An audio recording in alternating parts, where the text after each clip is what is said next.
Welcome to the Trauma Informed Lens podcast. I'm your host, Matt Bennett. Each episode, we talk about the research and practical aspects of the trauma informed movement. This podcast is not designed to replace mental health services. If you feel uncomfortable or triggered by our discussion, please consider seeking your own trauma treatment. In no way is seeking treatment an admission of weakness. It is a chance to build resiliency and experience post-traumatic growth. You can find show notes, resources, and more at traumainformedlens.org.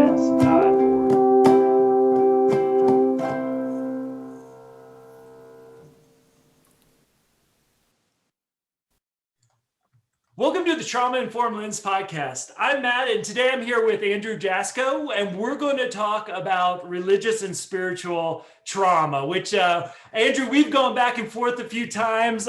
You've been flexible with me due to a power outage on my end to reschedule this, and I'm so glad because I've been so looking forward to this topic. I think it's something in the trauma world we know about, but I don't think we spend enough time talking about both the impact of religious and spiritual trauma, but also the role it plays in the post-traumatic growth process as well. So I cannot wait to dive into this topic, but I'd love for you to just give our listeners an introduction to yourself and just a little bit about your work before we dive in.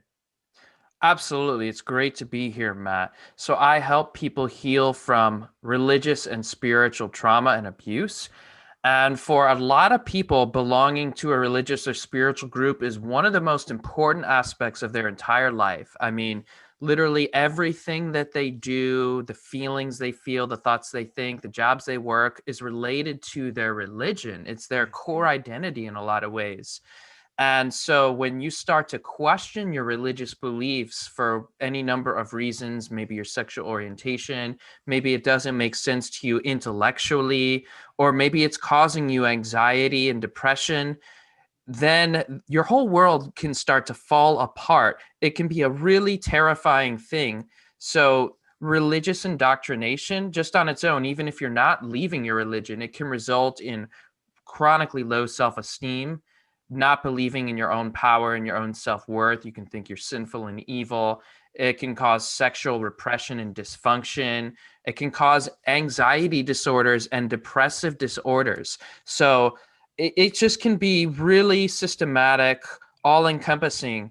And add to that is that you can be isolated from your community, or you can be afraid that if you lose your religion or leave, then you can lose your family and friends and your whole sense of identity. So my work is I help people who are suffering, who are feeling maybe religious anxiety, depression, and like they're alone and isolated, and who might be in a spiritual transition or who have already left and are reeling from the aftermath. I work with them. I have a coaching program for healing religious trauma to heal and to find an authentic and healthy connection to spirituality that works for them, whatever that looks like.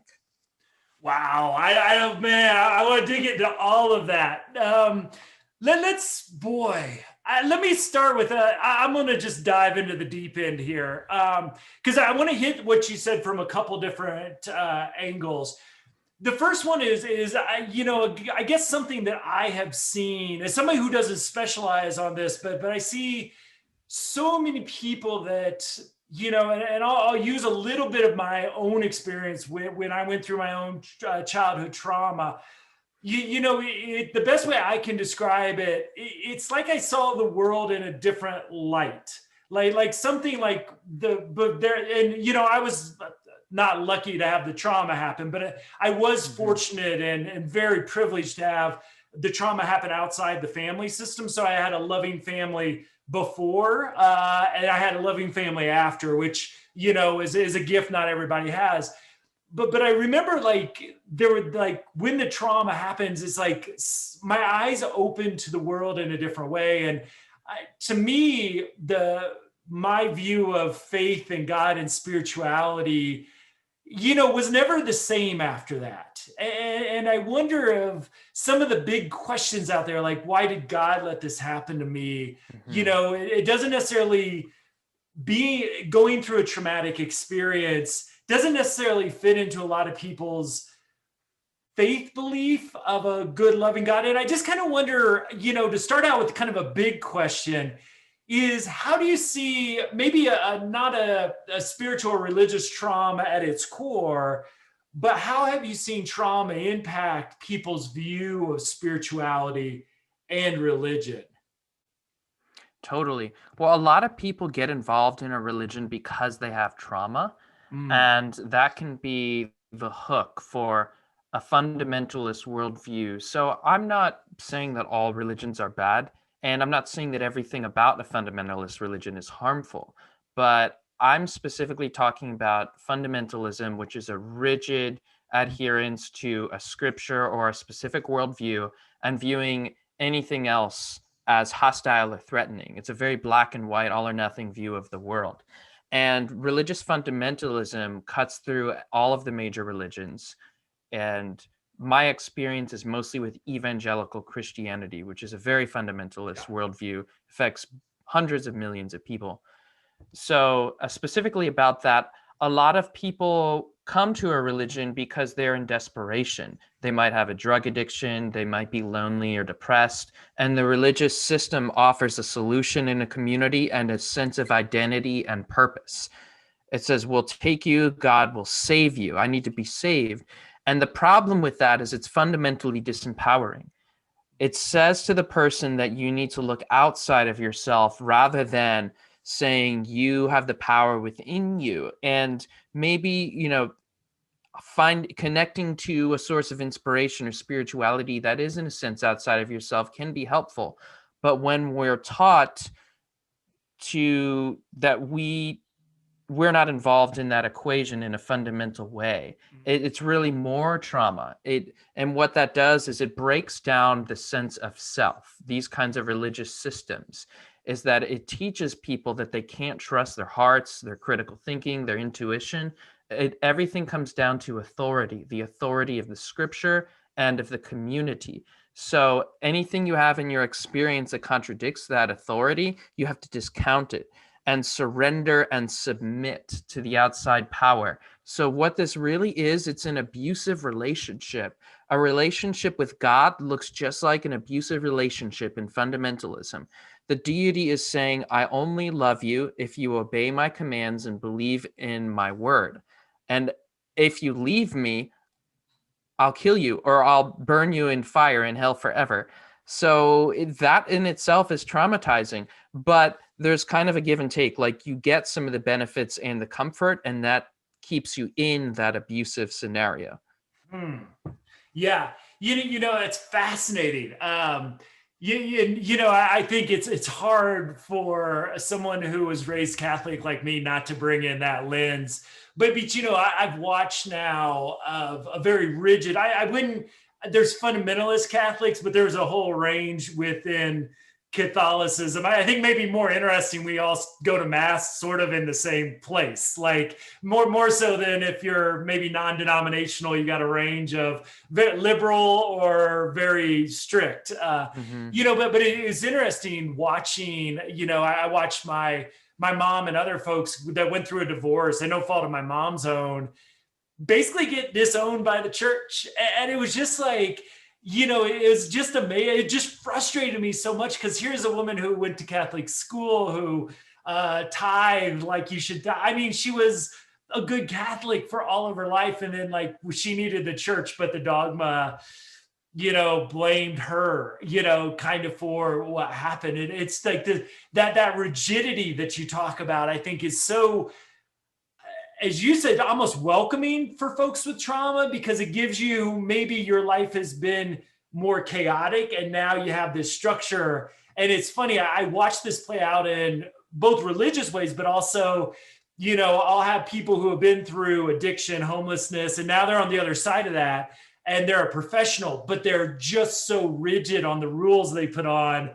people. And I always ask them, could you have succeeded under those rules? And they said, oh, I'd be kicked out day one. It's like, well, we want you to succeed too. So that rigidity is key. I wonder also, Daniel Siegel does an interesting job about rigidity on one side and chaos on another. And I just read a pretty interesting book by Colin Dickey called The Unidentified.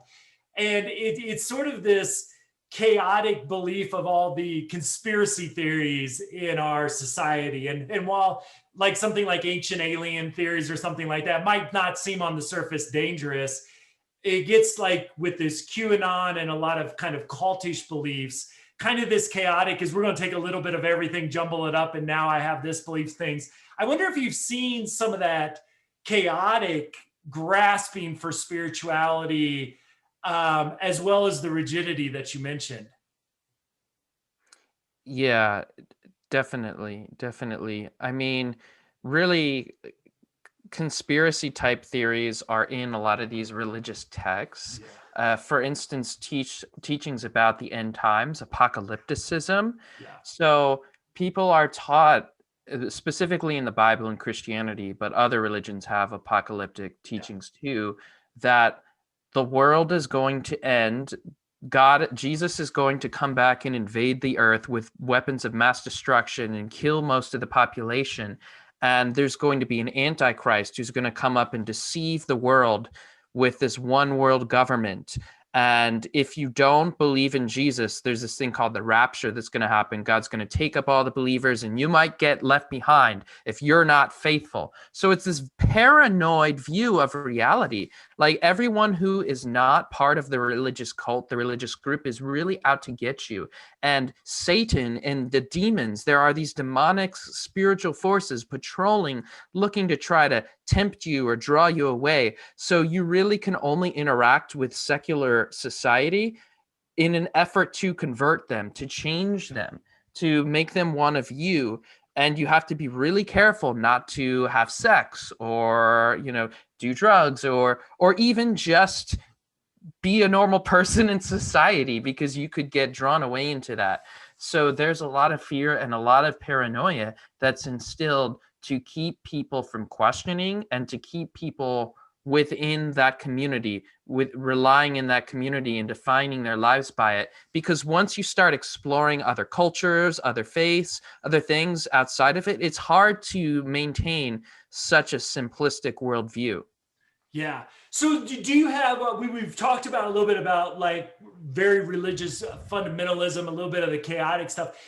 When you're helping people heal, I mean, the thing that popped into my mind is I have some good friends and colleagues doing like eating disorder work. Like, the thing that's hard with eating disorder is you still got to eat. It's not like, if you're struggling with, alcohol dependency, you can live without alcohol. You can't live without food. And as you're talking about this, I wonder if some people feel an innate need in some way or a personal need for spirituality. So for folks that have been on these extremes, experienced trauma, do you have sort of a definition of healthy?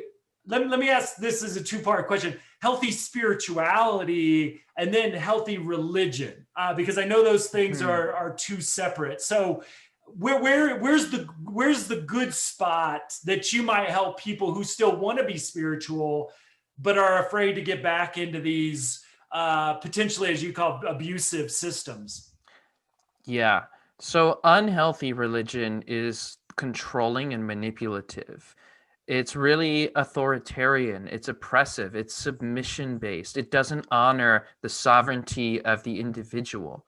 And it gives you benefits, but also abuses you with oppression. And so a healthy spirituality, I would say my view of spirituality is connecting deeply to yourself and to nature and humanity outside of you. So whatever kind of practice it is that helps you really connect to a deep, deep place within and without. Okay. That's how I understand spirituality. And from the sense of awe and wonder and mystery and or mystical experiences, that helps us to connect with a sense of meaning and purpose, a sense of love, a greater sense of identity just beyond our minds and our mental constructs. So I think it's really, really important, however you define that, whether you're an atheist, agnostic, or spiritual, not religious, or religious.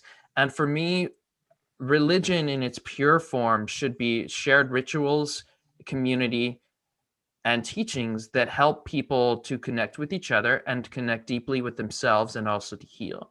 Mhm.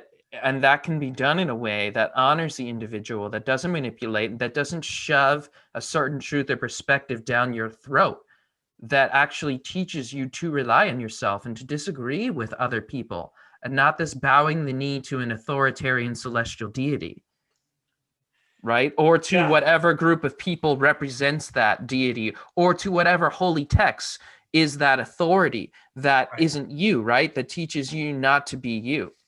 Right. So I gotta ask something, just a curiosity here. So your background is a master in divinity. Well, can I ask just kind of a little bit about your journey? Because I when if I'm using wrong words, I'm hearing a very humanistic sort of perspective of how you see religion and spirituality. Uh, I just, if you wouldn't mind sharing a little bit about your journey through Divinity School, to where you're at today. There must have been a learning process here to kind of get to this vision of spirituality and religion. I'd love to hear a little bit about your journey to where you are today. Absolutely. I mean, this is my life story. And that's the thing about trauma, I think that's so powerful, Yeah. is that trauma can bring you to a place where you have way more power Yeah. and authority and inspiration than you might have had without it, if you're able to come through the other side. So I would almost say the flip side of trauma is power, Yeah. in a way, that's the other side of the coin. So for me, I grew up in a minister's home. My father is a Pentecostal Assemblies of God evangelical minister. Woo, you got it. Yeah. I spent a So little time in the South, so those words, yeah. So yeah. they're really, really devoted. And I was going to church 3 to 5 times a week. My relationship with God was everything. My whole life was about saving the lost and being faithful, following the Bible, being part of the community, everything. Yeah. So I felt called to be a missionary because that was taught that's the highest thing you can do with your life is to save souls from hell. Yeah. And the world is going to hell. And really the whole system is undergirded by a fear of hell at rock bottom. That's the highest motivation psychologically. So I was in that system. I went to Wheaton College. It's an evangelical school, Mhm. studied Bible and ministry. I went to my dad's church, became a minister for a couple years, then studied at Princeton Seminary to learn biblical Greek and Hebrew. And I was planning to go to India to be a missionary to convert Hindus and Muslims to Christianity. So I was way in this thing. But as I was going through this, I had a ton of anxiety, so much anxiety disorder level of anxiety. Yeah. And I just thought it was something wrong with me or a psychiatric disorder. I had no idea what was going on. And just as I was going through seminary, I just got really desperate. And I said, I'm just so miserable. I was anxious. I would be depressed just through alternating periods of depression. I had a really low self esteem. And I suffered immensely from the sexual repression because Mhm. it was basically taught that masturbation is sinful. Just having sexual thoughts is sinful. And not only that, it could throw you into hell. So Yeah. sex is not only sinful, it's terrifying. Yeah. It's you've got to get rid of it. Yeah. So I was just in this miserable state, and I began to realize that my religious beliefs were the cause of my mental unwellness, my Mhm. mental unhealth. And so I started questioning because of that psychological distress. And then that led to all the intellectual issues that I saw, that this worldview was not coherent. It didn't make sense. There were so many errors in the Bible and just in that system. So that led me to a slow, painful, rude awakening. I lost everything. I quit my job. I lost my community. They were kind to me, but I felt I had to distance from them. Mhm. So, and I lost my whole identity, everything really. It was totally confusing, very traumatic, very hard. So I started all over. And I mean, I invested thousands of hours and thousands of dollars on my healing, just really went all in on that and joined some support groups, did some work with people who are working in this area. And I mean, now I've been working with clients who are dealing with these issues to heal and to reclaim a healthy connection to spirituality. And so I work with them through this coaching program that we go through all the major areas in a targeted and systematic way, but also along their process, the major ways in which this impacts people. And so this is actually being called religious trauma syndrome by some professionals because it really affects people in specific ways that tend to be similar. Like you go through a certain process when you're leaving a religious system. And one of the things I think it's important for people to acknowledge is that a religious or spiritual transition can be one of the most major life events that people can have, that like something on the scale of losing a loved one, the death of a family member or divorce. It's that severe because it's been your whole life. Well, and if you're, I mean, yeah, I went through not nearly as intense as yours, but when you grow up Catholic, it's all or nothing. Like there's if you don't follow the rules, there's a lot of pain. I'm great at delaying gratification, so I was actually a great Catholic because it's kind of my strength. But then in a similar experience, questioning that, it's one thing even to question like a romantic relationship or something like that, because there's not like internal damnation necessarily waiting for you in most circumstances, depending on your final kind of choice with that. And that was one of the things I just don't think we talk about is when you start to question, you're questioning some of your fundamental beliefs that have been drilled into you since you were sitting in Catholicism. It was CCD classes from a very young age.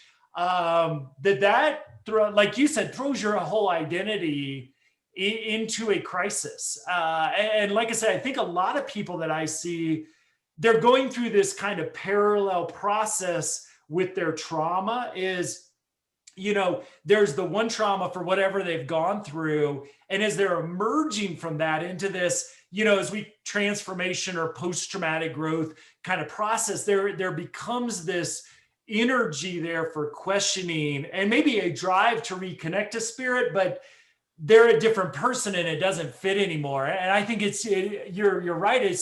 It's such a powerful process. And I wonder if you have like any suggestions for, and I'm sure this is part of the process, but like, okay, I've been raised like you and I were, you again, I know you win the prize for fundamentalism with that. Cause my parents were kind of the more, at least liberal leaning Catholics. Is how do I start to take a serious look at my religious and spiritual beliefs when I've been told that there's damnation as a consequence for that? How do you create a space for people to kind of go through that experience? Yeah, and I would say too that it's not all fundamentalism, and that religions that aren't fundamentalist can still contain teachings and practices that would qualify as fundamentalist. Yes. So, it's not really, you can be in any kind of a group and still experience harm.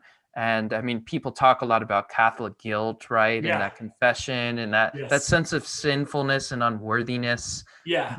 That can make a really big impact from childhood, being made to feel that you're evil, that you're sinful. And just for being human, just things that are basic humanity, like sexuality.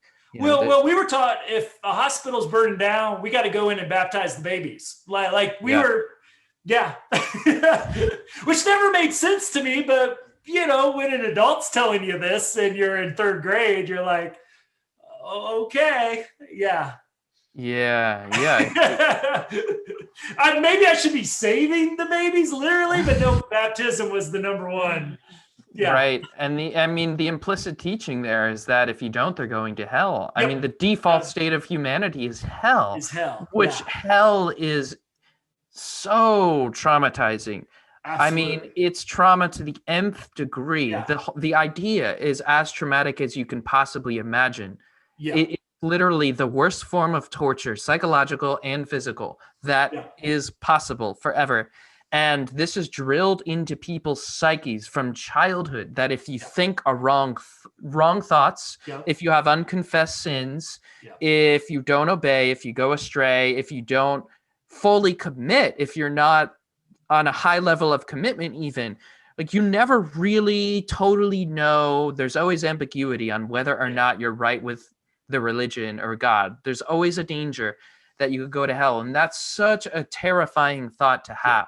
Yeah. And I mean, it's one of the biggest issues that I work through with people is hell PTSD.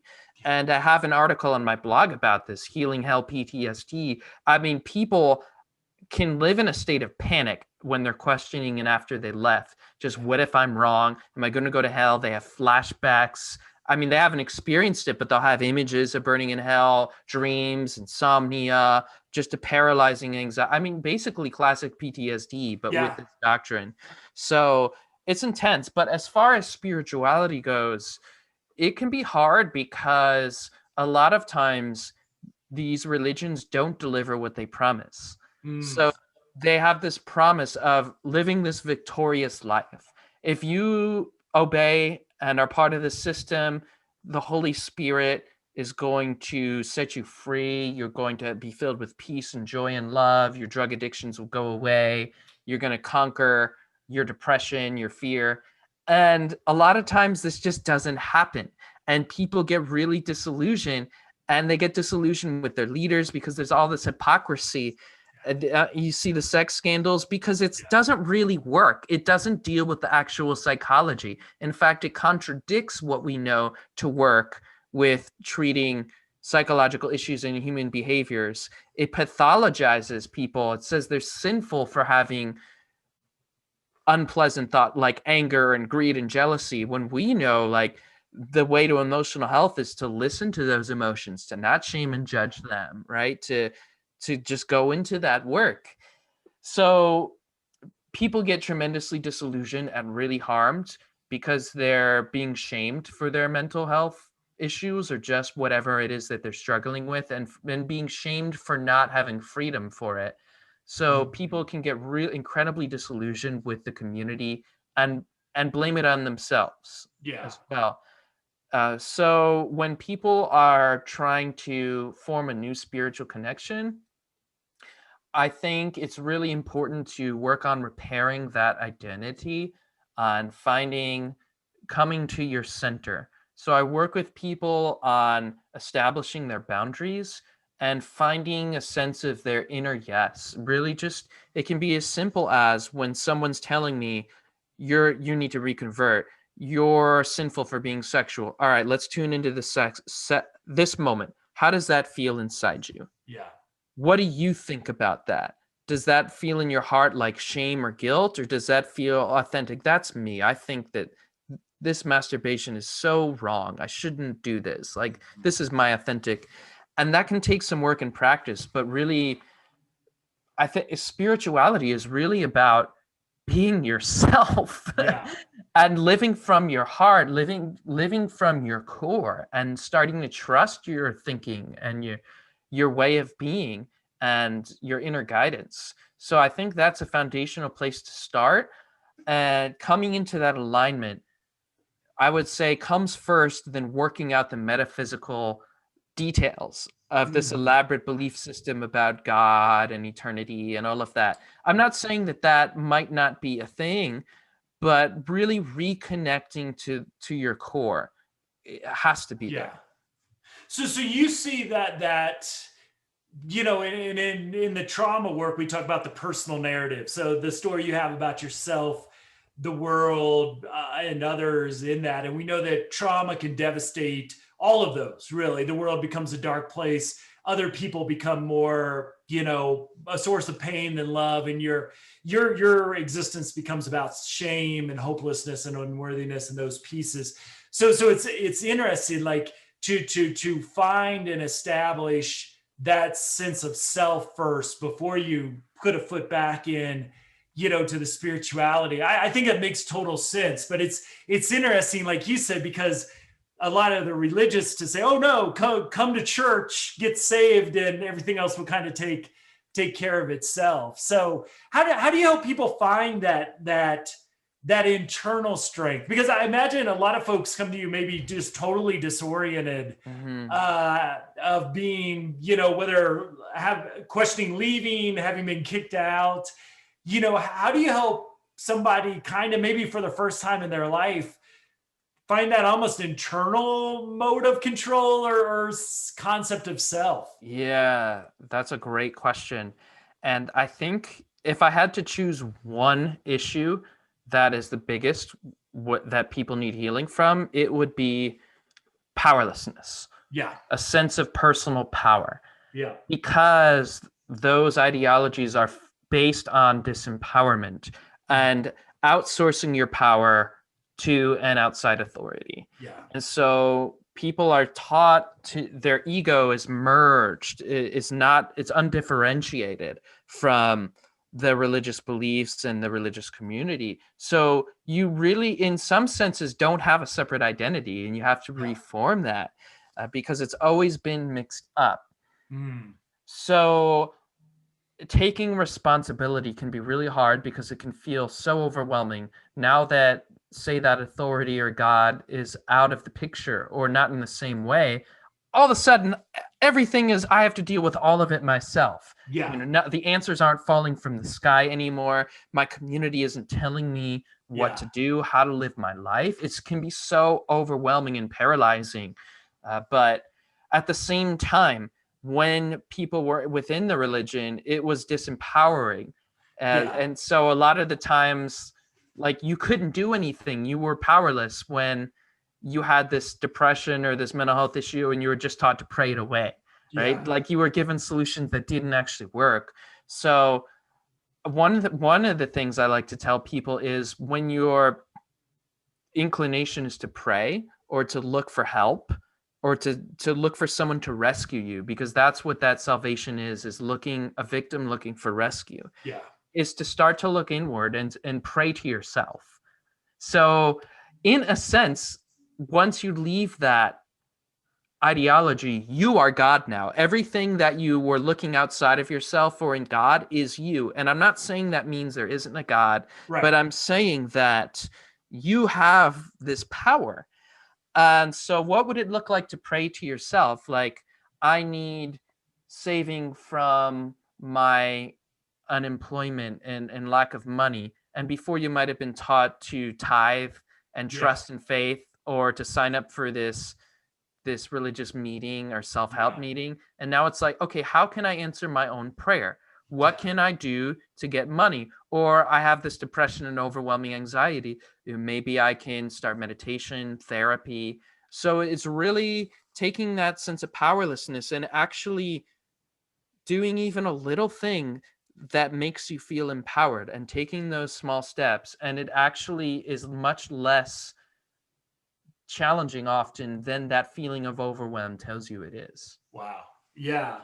And so do you see, like, what is the, as they go through this process and again find that kind of internal locus of control, maybe developing it for the first time, is there, a call back, and I know there's not a chart that everybody goes down the same sidewalk, so to speak, but do you see, with working with folks in this coaching relationship you have, is there at least, some sort of call back to connection to faith? Is there for the majority of people, even though that may be only 51%, because I know everybody's on their own journey, but do you find almost a different sort of desire for connection to spirit, to God, come about as part of this process? Or is that something that doesn't play a role for a lot of folks? Definitely. And it depends on the individual. Yeah. So a lot of people are really in a sensitive place and don't even want to touch it. Yeah. And so I say, okay, that's great. Maybe you'll want to later, maybe you won't.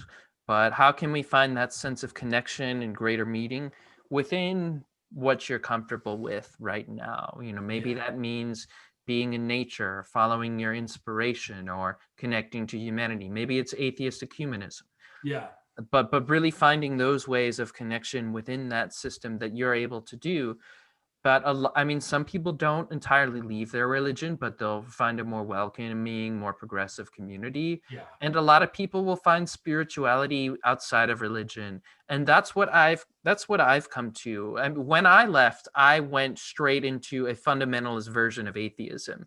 And I mean, and that's Yeah. what happens. And part of the reason that happens is because a lot of the people who are giving voice to the abuses and traumas within religion are atheists. Yeah. And a fundamentalist version. I'm not saying all atheists are fundamentalists, Right. but there a lot of the work that's going on with religious trauma is by people who I just say all spirituality is the same as religious abuse. It's Right. all abusive, and Yeah. there's nothing to it. It's completely unscientific and bogus. And a lot of them have never really explored or studied the vast literature and Yeah. philosophy of mysticism, and a lot of it really does align with science in a lot of ways. So, for instance, I never thought I would ever touch spirituality ever again. I Yeah. was adamant against it. I was triggered by it, everything.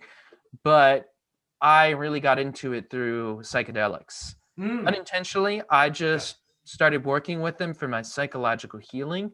And then I was blown away by these other realms of being human, these non-ordinary states of consciousness, and these realities that were always inside me, but I never really had access to. And then I got onto meditation and just a whole mysticism and a lot of other things. And I found communities that emphasize the science too. And I think that's where a lot of this is headed. But I encourage people to have a healthy skepticism. Yeah. That one of the positive things about this experience is that it trains you to use your critical thinking and not to just submit to anyone because they're spiritual or they're empathic and it Yeah. sounds good, right? So you don't ever have to leave that behind. It's a great thing to have. But if it's just skepticism without curiosity, then it can be ignorance and closed-mindedness. So I think we need Absolutely. both. I think we need both of those things, and just to recognize what we're at, what we can pace ourselves. But I do find that I believe personally that these non-ordinary states of consciousness, these other ways of being, these profound experiences that have been described by a lot of mystical frameworks that are available through things like breath work, through meditation, through maybe psychedelics, if that's good for you, all kinds of different ways. I find them to be very powerfully healing and to help us to get into those aspects of our humanity that are beyond healing, that are Yeah. about the transformation, the self-actualization, the life purpose, that extra level. Yeah. So like it sounds like our journeys are in many ways have some connection, but I wonder like for somebody like you and as you help people through this, I think one of the things that is interesting as kind of spiritual journeys go is trying to find, especially if you leave sort of the faith of your youth and in your family and kind of go out on your own to try to find something that fits is it's sometimes there's a lot of junk out there I found. On the chaotic side there's plenty to say. You listen to them and then it's like, well, and then the aliens came down and hey, who knows? I'm not, if you're an ancient alien person, I just find it all interesting because it's like a new religion being developed. But I wonder kind of as you go kind of from 100% into a religion of your youth to, at least what I've seen a lot of times when you start to question, especially in the fundamental piece, because the dominoes can fall pretty quickly in my experiences with people. Like you question one thing and, if you talk to fundamentalists, you have to have kind of a 6,000-year-old earth because every word of the Old Testament kind of has to be true to support their New Testament beliefs. And, as these dominoes start to fall, I think there's for some of us, and I've seen this with folks again when trauma is a part of this, trying to grasp onto something. And I wonder as people kind of emerge with this new locus of control, is there, do you see them needing some structure, and is there a structure out there that kind of can help them kind of grow into who they're becoming spiritually? Yeah.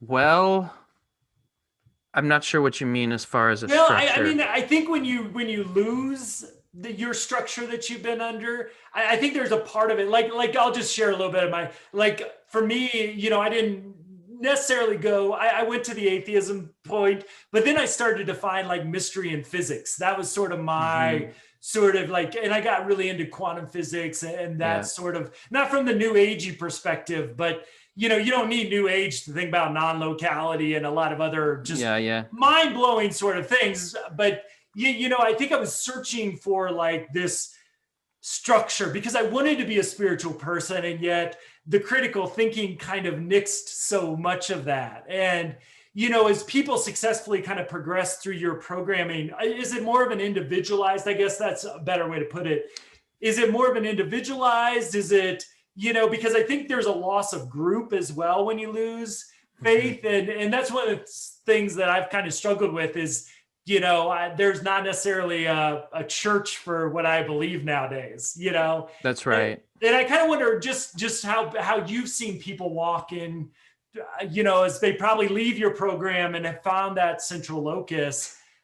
Is it more of a, I'm going on with my own internal, do I find a structure to work with under, is it a little bit of both depending on personality?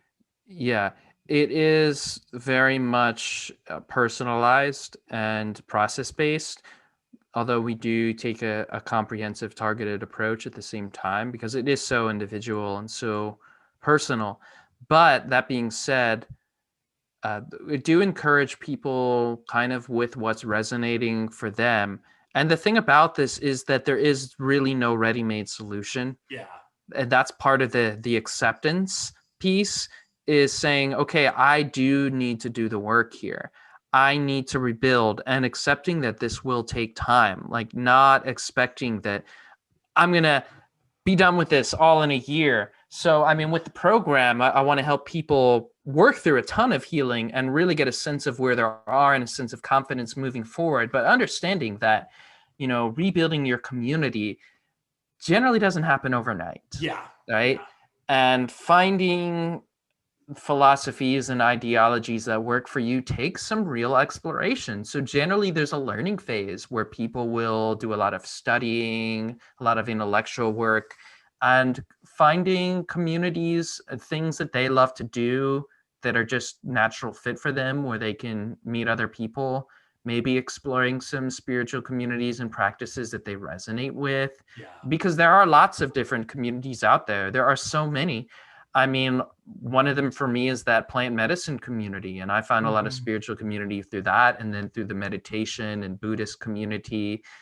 But there are so many different communities. So I can't really say one thing.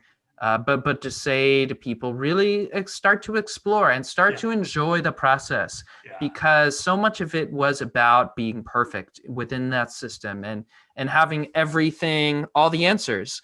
And part of coming out of religious trauma is accepting and embracing life as a mystery and as a Yeah. process, and that we're always living in ambiguity, and that can also be a beautiful thing. That's the unfolding, that's the joy of the process, and being in it, not being on the other side of it.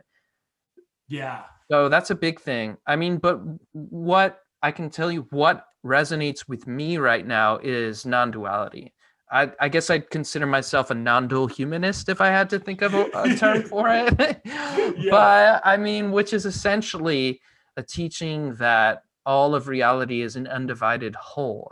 Hmm. It's a fundamental unity. Everything in the universe is connected, even on an atomic level. We know this through physics, that as the slightest change in a single atom has a rippling effect, and that we live in these interconnected, nested hierarchies. Like you have a cell in your body that's part of your liver, and the liver doesn't know that it's a part of your body.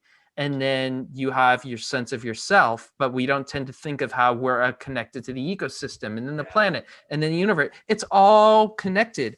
And so from that, I find that there is, again, this is my view, that there is a way in which there is a flow to life, that there is some kind of a greater thing going on in terms of our connection and how we fit into this puzzle that we can relax into, that it's not all about understanding and our control. It's not, we're not isolated. We're not alone. It's not just the survival of the fittest thing, that there is a way in which things go together and there's something higher happening here, that there's a deeper meaning than just what I'm making. But there also is, I am making my meaning. I am a self-contained unit. So it's really a both and. It's connecting to both of those. Very cool. Yeah. I find very similar, like Taoism was one of the things that I really was fascinated with because of that whole, idea of that there's this energy out there. And if I could, and I find this like through mindfulness practice. And I think for some people, this is what they label God. And I don't argue against that. But like, if I can connect to this thing and kind of live in this flow, which Taoists call the Tao. And I like to say I'm a philosophical Taoist, which that's a whole different explanation I don't need to get into. But it's just like they're trying to live that true life, I guess. And to take time to kind of connect to things that are bigger than me is sort of a key piece of my spiritual development. That's right. That's huge. Yeah. And I love Taoism too. And it really is a philosophy. It doesn't talk about God, and Buddhism as well. Yeah. Buddhism, there's a good argument to be made that the Buddha was an atheist. He didn't believe in a God. And it's really, the whole system is about liberating your mind, living wisely and freely, and not being controlled by your cravings and your desires and your suffering, is being able to have mental space and freedom. And mystical traditions pretty much across the board describe this experience of the fundamental unity of our consciousness with all of reality, and something that isn't just an intellectual reality, but that's experiential on a very deep level. So this is something that is reproducible in a scientific way, that we know this experience is real, and that it's easy to be skeptical about it, not having the experience. But when people have that experience, it tends to blow their worldview open in a positive way. So I do think, but it's understood differently. Like there are ideologies that don't view that as a God. They just view it as nature and reality. And this isn't, and there are others that view it as God, but usually in a way that's that God is us and everything, that it's not some outside thing entirely. But regardless of how you view it, again, whatever ideology you wrap around it, I think that those kinds of experiences are important, that it is important to connect with these ways of being human, and that they have a way of naturally bringing about healing. And healing tends to arise, our understanding of our traumas tends to arise, and also a sense of meaning and how we can fit into this higher whole. What makes sense for us tends to come out of these types of experiences, which is why I'm really a big fan of spirituality. I mean, I think it's inseparable from psychology. Yeah, absolutely. The other question that on this topic I was interested to ask you is, do you see, because I think I had a lot of privilege in my experience to some extent, is I got to test out things while I was still young. And, I've also doing a lot of work in the LGBTQ plus community, have worked with a ton of people who, because of who they are, get disowned.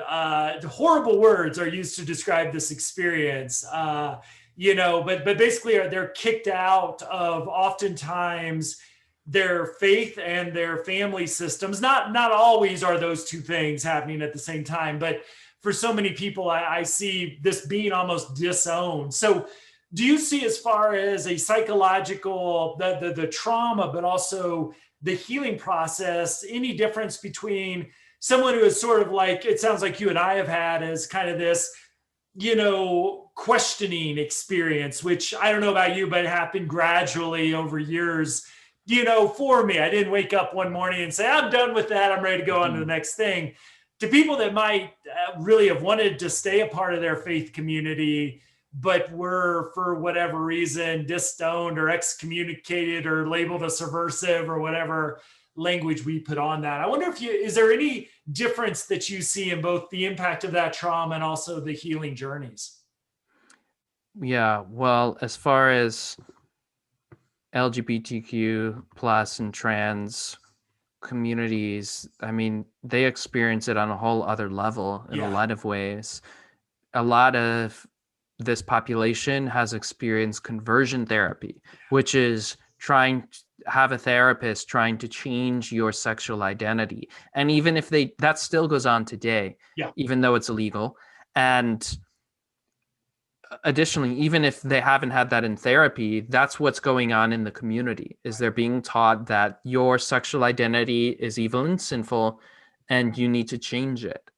And it's constantly being shamed, and people are trying to change it. And often people will get married to a heterosexual partner when they're not heterosexual, just because they're trying to fix themselves, right? Because they view themselves as a problem to be fixed. And then they're doing something that's very in line with what they believe God wants them to do. That's right. So it's so much shame and so much stigma on top of the confusion that would just happen just from being in a society that tends not to be accepting, that tends to be hostile anyway. So that's a huge, huge issue for people to heal from. And it tends to happen often simultaneously with them coming out. They also start coming out of the religion. So then they can lose their community and their family, and then also have to really, do the whole coming out process as well. So that's huge in and of itself. And even for heterosexual people who are fortunate enough to not have gone through that experience, such as myself, there's still a kind of sexual coming out, a coming out into sexuality, because you're defying the community and saying, I'm going to have sex, I'm going to masturbate, I'm not going to do all these things. And people are shamed and shunned for that too. But sex is such a big deal. The leaders are excommunicated and removed for having sex in a way that isn't sanctioned, even if it's consensual sex, if it's an outside of marriage or anything like that. So another big piece that people pretty much always have to work through is their shame and lack of acceptance around sexuality, or just dysfunction that they can have, because there's so much guilt and programming. It's really hard after years or decades of having shame and trying to repress and stop your sexual thoughts and emotions. Then all of a sudden, people expect it all to just be glorious and to work out, right? You generally have to, there's a lot of self-acceptance, a lot of learning, patience, having new experiences, having a more accepting partner, and working through these issues, hopefully with a professional. Awesome. This has been great. Hey, I want to give you a few minutes to talk about your program. We'll maybe, for just folks who are listening, you already gave your email or your web address, but we'll throw a lot of stuff in the show notes at traumainformedlens.org. But so if this resonates with folks, or maybe resonates with some clients that somebody's working with who's listening, who would benefit from your program? What could they expect if they go through what you offer? Yeah, great. So first thing I want to say is that one of the biggest mistakes I see people making is getting a little bit of knowledge about the religious trauma and then just trying to do it all on their own. And great point. It be usually just to save money. or sometimes it's because people are afraid of opening all that up, which I really empathize with. I mean, But I think that if you can open those things up with someone who's trusting and empathic, you can do it in a gentle way. And generally it's already open. You're already suffering from these things. Yeah, so it's kind of an illusion that, well, if I do this, it'll be a lot worse. I mean, it can't, pain will come up, but it's generally already, people are experiencing the repression, the rage, the anger, the despair. It's generally already happening. So I would say to make it a priority, make yourself your highest priority. And even a lot of times people are unemployed or just suffering in relationships, and it's like, it's not going to go away on its own. And if you put yourself first, the rest of your life is going to benefit as a result. So yeah, the program is a coaching program. I do 10 sessions with people over the course of 3 months, and we go through a comprehensive approach. It's possible to extend that as well. I also give people tools and meditations and techniques to work through, and we go over all the major ways of the indoctrination and the healing process, and take a look at how that's interacting with your personality and the other things you've been through too. It's very individual, very unique for each person. I have a website, lifeafterdogma.org, and I have a blog there with tons of articles. I'm a writer, so I write a lot, and I have a lot of articles about the specific topics, like dealing with religious body disconnection and that, and with the hell piece, and with the sexuality. So check out those resources. And I also have a Facebook support group, Healing. You can just look up Healing Religious Trauma, and the support group will be there, so you can get community. But yeah, I really recommend getting that individual help and investing in yourself, whether it's with me or with someone else. But what people are doing isn't already enough. Like, you might have a really good therapist who's just not informed on this issue. So I'd say it's really complementary, but just really, really finding what you need here and not going it alone, because there actually is the knowledge is out there. Like, you can really cut out years of suffering often. Yeah. Yes, absolutely. And I think to get this message out to our listeners too, is that this is a thing, that this is, I think so often we're dealing with so many other stuff that, one of my real focuses has been on spiritual health, and how do we bring that in to the conversation? And this has been really great for me as part of that thinking process as well. So Andrew, I think we have probably about 6 more topics I'd like to cover with you, as my deep questions may have learned. So we'll have to have you back some point soon to continue this conversation. But I want to thank you for your time, and we'll put all the information Andrew mentioned on the show notes at traumainformedlens.org. So thanks for joining us, and we'll see you next episode. Thanks, Andrew. Awesome. It's been a pleasure, Matt.